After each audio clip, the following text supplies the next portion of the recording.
Hey, everybody. I am exceptionally delighted to welcome to Fathering in a World Gone Mad, Theodore Roosevelt. I am delighted to be with you and with the viewers of the Fathering series. It's certainly an honor to have you here, particularly considering your demise, but you're back and, you can't keep a good man down. So thank you for joining us. I read something that you wrote and I found it so interesting because we've talked here about men being both tough and tender. We've talked about the man of steel and velvet. The best fathers, the best men have that outer strength, but they can be soft on the inside. And I chose a quote that you made that I think spoke volumes to this. You said, "I was fortunate enough in having a father whom I have always been able to regard as an ideal man." It sounds a little like can't to say what I'm going to say, but he really did combine the strength and courage and will and energy of the strongest man with the tenderness, cleanness, and purity of a woman.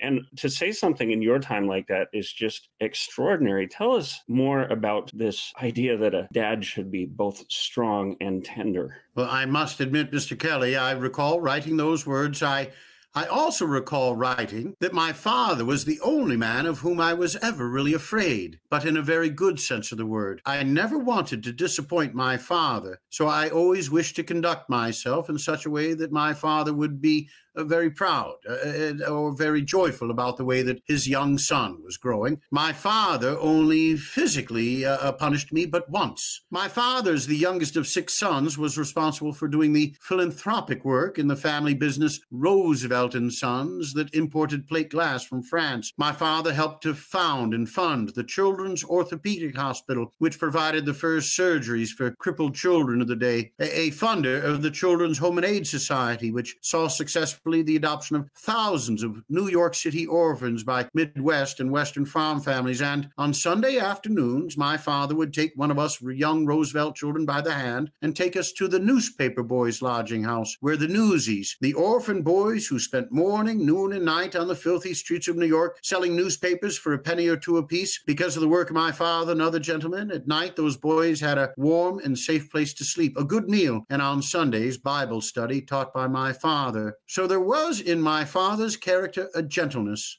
a compassion, a caring for not only his family, but for the families of our neighborhood, the families of our city.